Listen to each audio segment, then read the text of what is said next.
Computer. My friends, the Take What You Need podcast is in person today. This is a unplanned, unscripted conversation between two people. This is my dear friend and teammate, Abby Puca. We're going to be going through this unplanned, unscripted conversation today. I'm Shawn McQueen, your host, 37, business owner, veteran, and dog lover. I'm about to introduce my dear friend and beloved teammate, Abby Puca. So, Abby, I'm going to take a seat right next to you. Why don't you go ahead and introduce yourself? Do I have to say my age? No. You don't have to. You don't have to. I'm 25. No, I'm just kidding. Abby Puca just actually turned 40 this year. Been with Railroad CrossFit going on 13 years just as a whole, but going on 7 years coaching. Dog lover as well. I love my dog Toro, love Mila, of course. Recently married and just having a good old time. And I'm happy to be here. This is exciting. And you're a business owner as well. Oh yes, that's right. Yeah. Yeah, my husband and I own Twin Lakes Ice Company.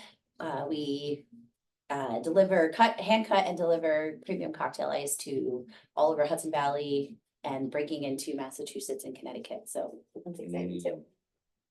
All right, we're gonna go all over the place here, but let me ask you this question to start. Are you ready? Mm-hmm. When is the last time that you cried in front of someone? Oh my goodness. When's the last time I cried in front of somebody? I can't probably remember the most recent time, but the one that comes to mind is at my wedding. And I cried in front of lots of people. Because it was just so beautiful and it was so emotional. And I didn't think I was going to cry, and then I did. That was a special day.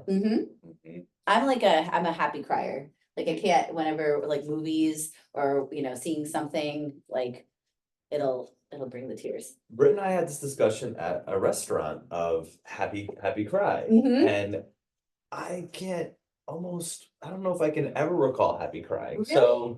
So we talked about this where she was like, sometimes I'll just be driving and I'll start crying. Oh yeah? Yes. Okay. So what prompts that for you? I don't really know. And I can find myself even if I'm talking about something, like I can, again, it's something that sticks out. Again, this is not most recent, but like the 10-year anniversary here. I made a little toast, little speech at my parents' 40th anniversary dinner, so I maybe it's overwhelming with, happiness, joy, and it comes out of nowhere. It's like the voice starts getting shaky, and then I have to try to bring it back down. But I'm certain, that's I think it's just like an overwhelming emotional state. Knowing you for so long, 13 years, I've come to learn one of your superpowers to me is your ability to connect with people, and almost in a way of like deep empath. When you're in conversation with someone and you have that ability, how do you find it so easy to connect with all sorts of people? I would say that it's just, I want to, I guess, reflecting on that, because that was something that maybe became more apparent in this coaching field, because you spend so much time with individuals. So when I think about that, because we've talked about it often, is, just to really hear somebody, listen to somebody, listen to what they have to say. I never take anything at face value. Like if somebody comes in front of me, I can almost like look, past what they're just telling me. Like, it's not just like, hey, how are you? It's, what happened 5 minutes before you walked in the door? What happened an hour before you walked in the door? What happened this week? And so I would say that just listening. And I don't know what it is, but I really do. If somebody is super happy, I feel like I want to be in that with them, even if something, even something traumatic happened or something really challenging happened to somebody. I don't know what it is. I kind of I want to be there with them, I can't shut it off. I can't just, yeah, I can't shut it off, which could be a blessing and, you know, a little bit of a curse because I take it with me for sure. Yeah, super connector. As we go, I'm gonna turn this beautiful gym music that's great for others just down, so Yeah. bumping, bumping, bumping Do you ever drive home with no music on? I bet you don't, because you love music. all the time, Oh, you do? all the time. I just find myself driving home with like, you know, just absolute silence. And my dear husband loves like that stimulation. So he's, you know, always listening to music, always listening to a podcast, always listening to something. So there's times where I get home and I'm like, are you just need to shut that off? Here's a fun one for us, and I have another question for you. In the morning, like Britt and I both get up early, and for her, it's my partner, she has this sacred time of like, she likes to read a nonfiction book or fiction book. And she will like seclude herself in the bathroom to Really? heater on, like, Mhm. you know, just like as kids are waking up and That's just like, nice. yeah, her coffee, enjoying it. Now I found myself in the other bathroom. Now I'm doing that. Oh, really? It's your, you know, in the morning, it's like your solo time. So kind of like the opposite of your evening, like end of the day, like no music, or coming in sometimes, just like, all right, get this private time or whatever. I was gonna ask you. I wish I could have that. I don't have that. Not, I don't, I shouldn't say that. My mornings are opposite. I don't allow myself time for that. Usually it's like sleep is like really important to me in the morning. Um, what's really funny is that Shawn has like the late night work hours and then I have the early morning hours. So Her husband's name is also Shawn. so he'll come home late and want to chit chat and catch Mhm. up.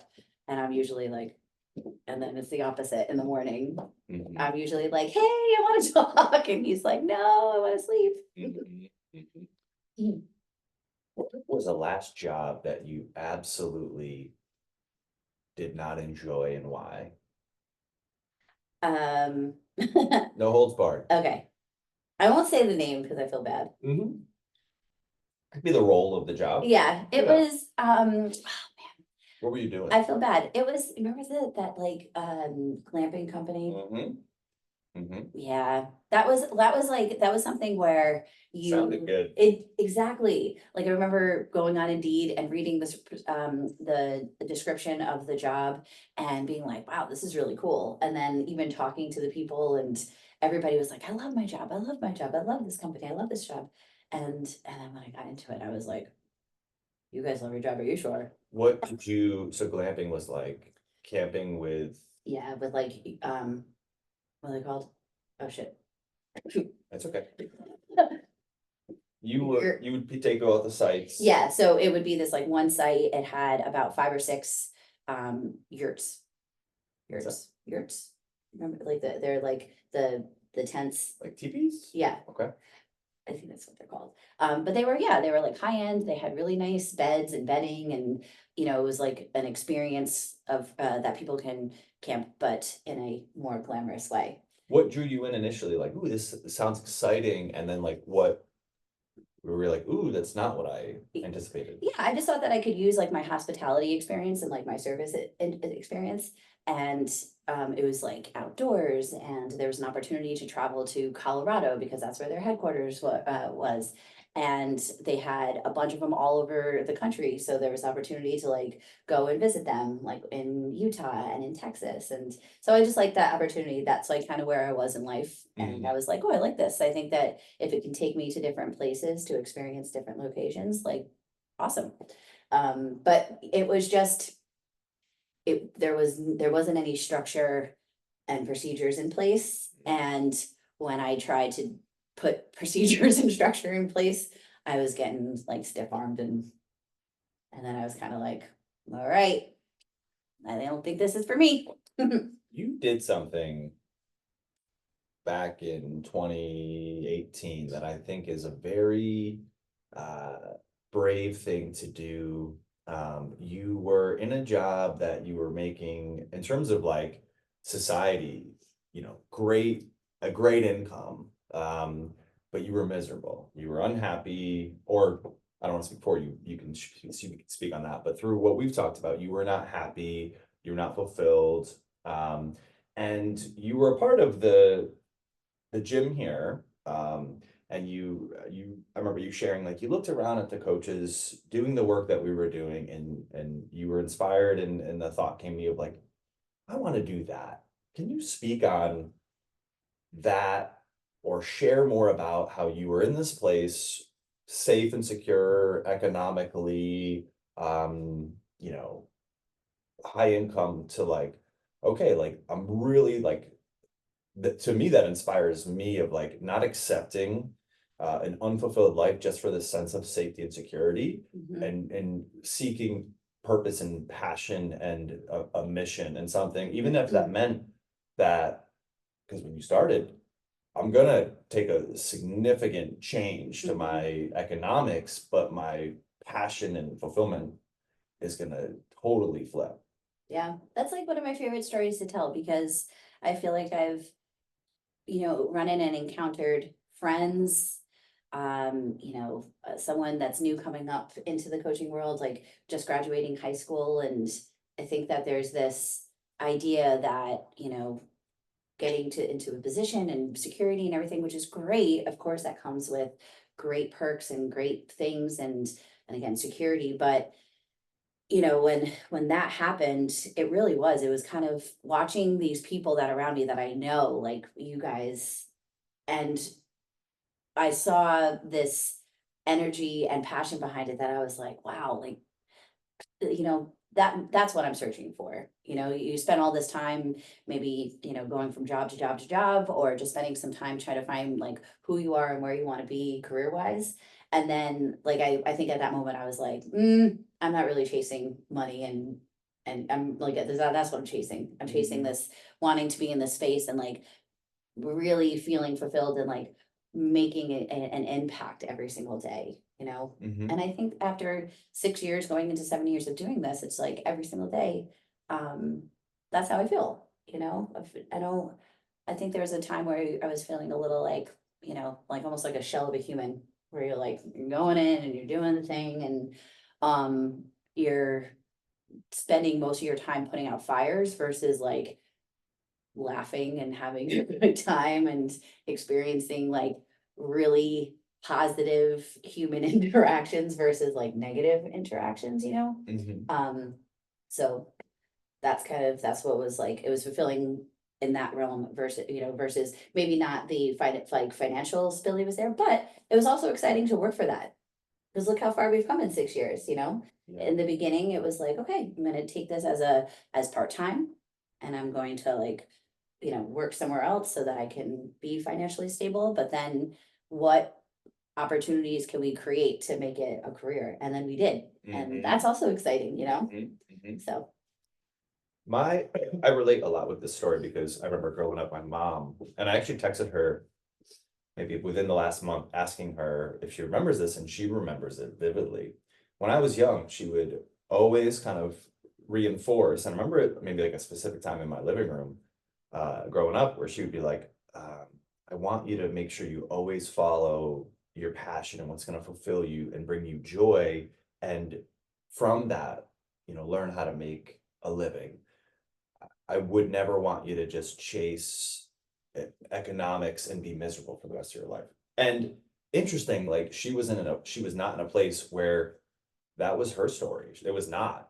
And we grew up very, like, I would say, like, just it was average in terms of like the economics and stuff. And um so that for me like was a seed planted in my youth that like always navigated some sort of intuition and true north.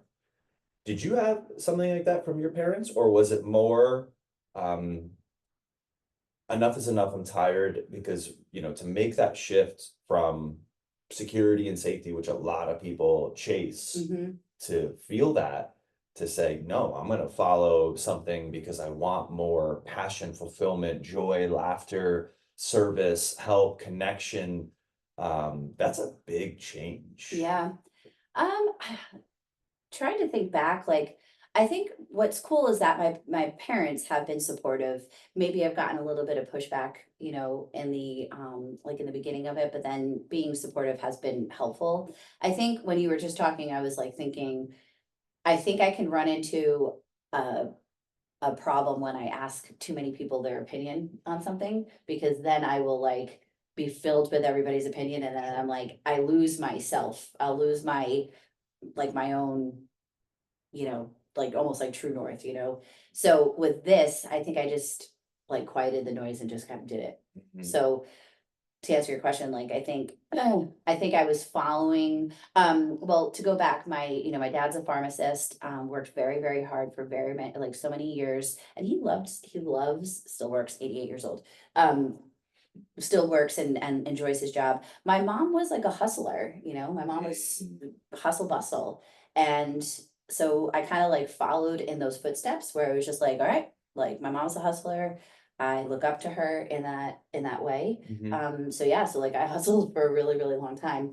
And then being around a group of friends, like we even talked about this on Sunday, like we were all kind of hustlers, like you did it, like you worked hard and then you played hard. So we were fortunate to be around each other, even in kind of like the trenches of like, oof, a lot of hours.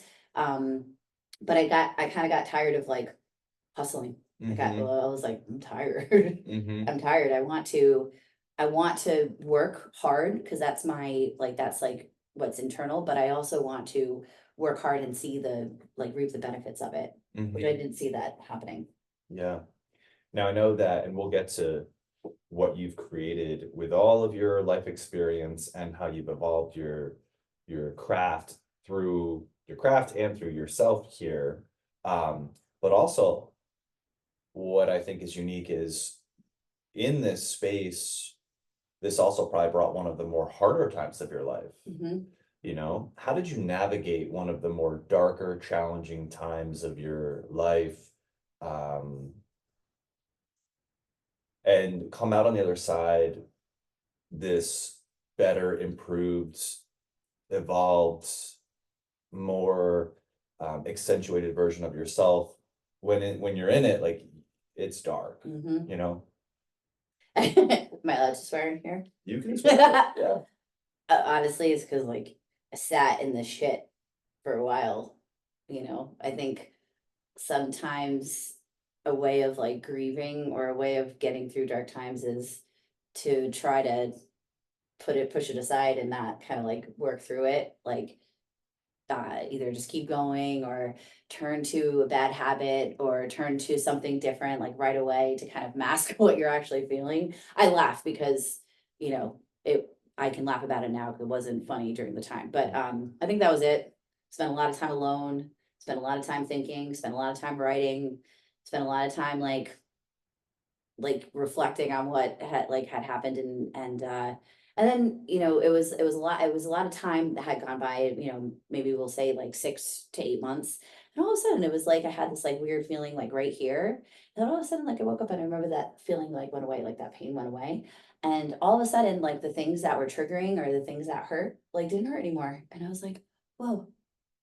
Yeah. I want to honor you for a moment because even in hearing that, myself, and I'm around a lot of business owners in this space, like some of the best. And I hear a lot of people avoiding, deflecting, or just not addressing the thing, like the Mhm. root thing, the human thing.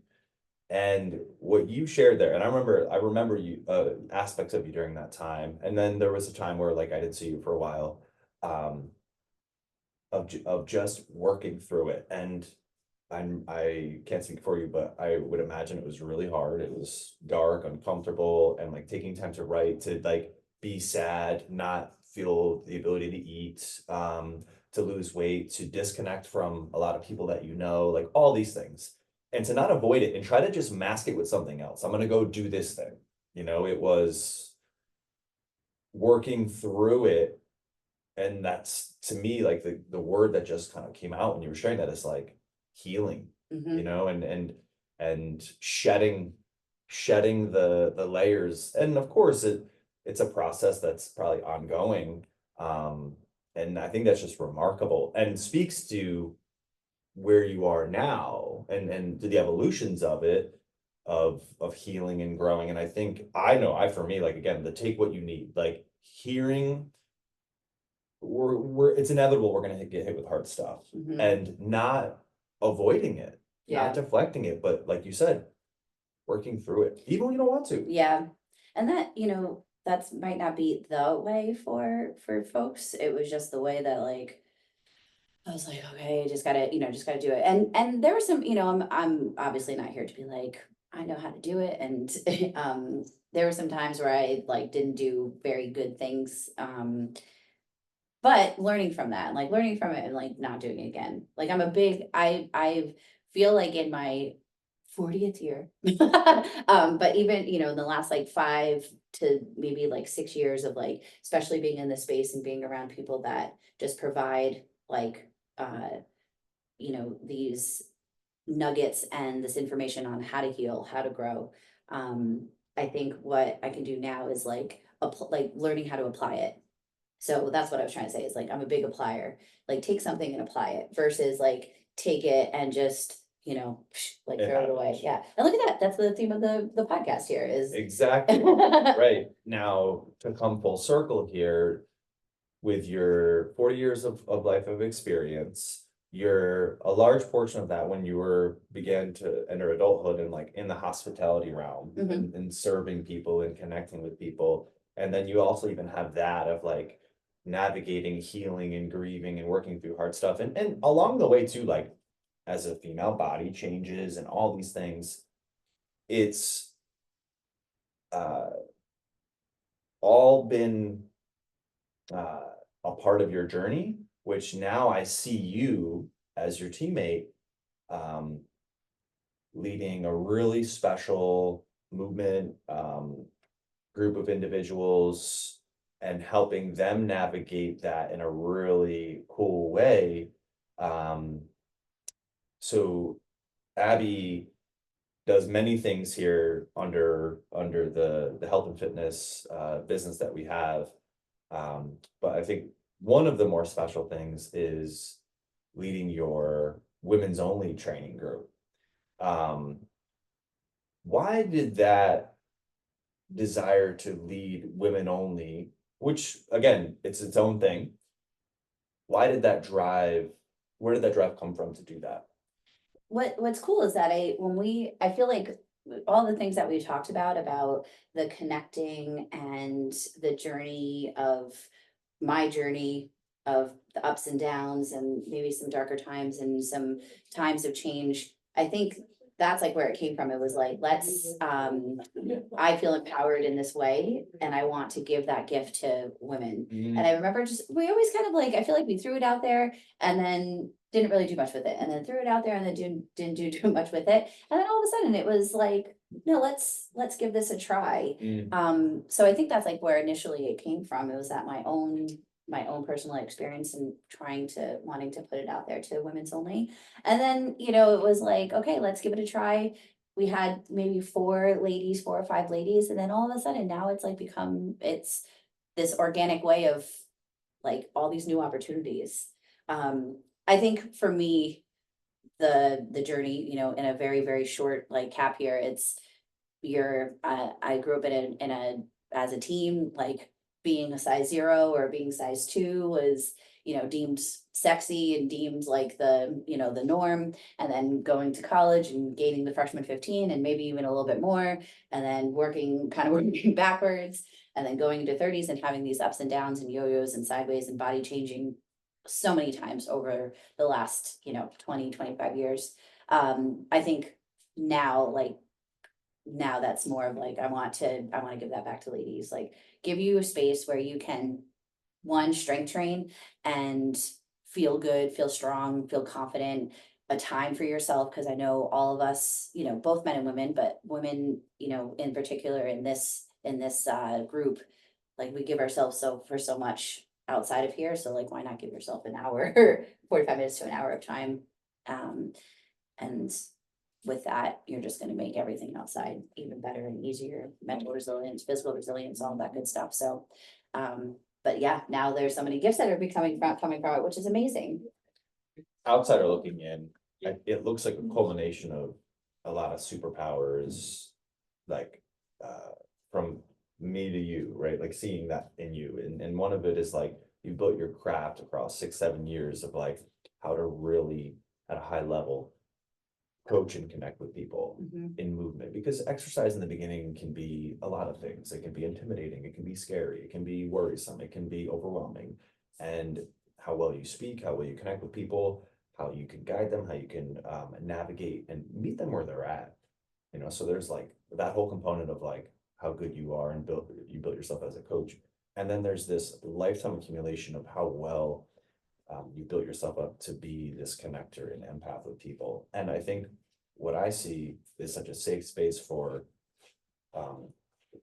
women of all sorts to come in a container and for that you've created. And it's like, you're going to meet them where they're at, each individually. You're going to navigate that journey for them, guide them, support them, open up healthy discussion on things, create a safe space for any sort of discussion that is safe in that environment, while helping them improve their health, their bodies, mindsets, and take time for themselves.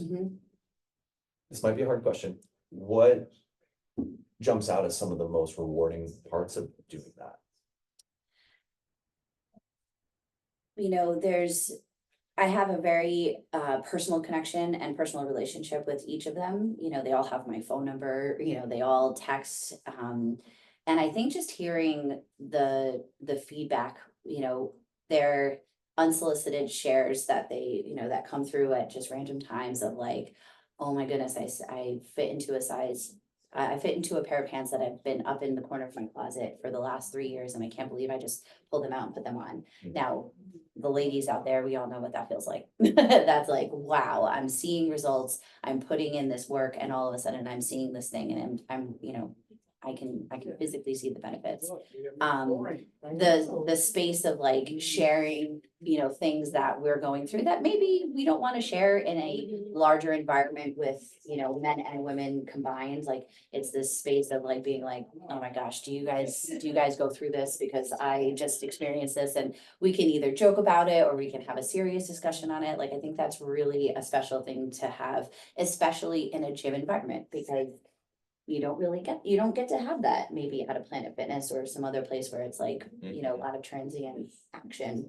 And I know I know, and I felt how empowering it feels to deadlift and to squat and to lift heavy weight, and how cool it is, and how it feels, maybe even, the reactions that you get from like my friends or my family, and to see them have the same exact thing, and to kind of put out we have a lot of information out there that gets thrown at us about what to do, what not to do. This is going to work, this is not going to work. And I think that we've created something here, and especially in the women's group, that it's like we put a kibosh on all of those, and we work out, we live safely, where we can open up healthy conversations and just create a really nice supportive environment. Yeah, and to give you credit too, I think you give them a great model where maybe they don't know or see you, some do, some don't, that like, wow, like you can deadlift a couple 100 pounds, squat a couple 100 pounds, and also when you're in a workout over here, like, you're human, and it's not some unrealistic, unattainable thing. And I think you present a real authenticity in what that journey's like, when you feel off, when you have your cycle, and communicate that, and you provide this space. Last question for you, because I want to be mindful of your time. A woman who is maybe 30s, 40s, mom, maybe not a mom, who is not putting that self-care in, who is on the outside of not attending a gym, doesn't have to be working with a coach or you or anything in this realm. What advice or seed would you plant with those groups of women who their lives could be dramatically bettered by investing in themselves and finding a tribe, a movement practice, getting help 2 to 3 times a week?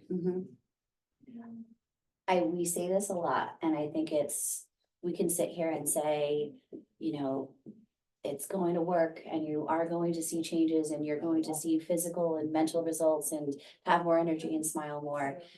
And I've seen it happen. We've seen it happen so many times. A couple of ladies in particular stick out where we saw them in January, and the emotion that they had of almost like giving themselves up, like you've given up on yourself, haven't done any sort of thing for yourself in years, and you can see the energy, you can see the emotion, and it's like, you know, you just wanna like give them a big hug and be like, here, come here, and we can show you the way.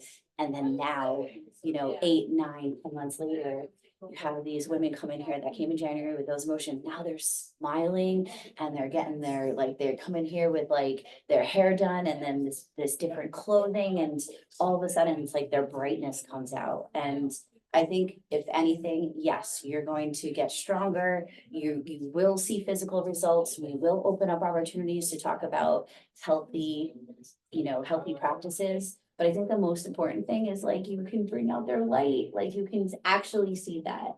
So if that is what you're feeling, if you're feeling like maybe we've put ourselves on the back burner for so many years and all you want is to bring that light back out, then like this is an opportunity to do so with all the other benefits as, you know, byproducts of that. Find Abby or find yourself an Abby. Well, thank you for your time. And We used to do this all the time. yes, yes. And this has been the Take What You Need podcast. Enjoy.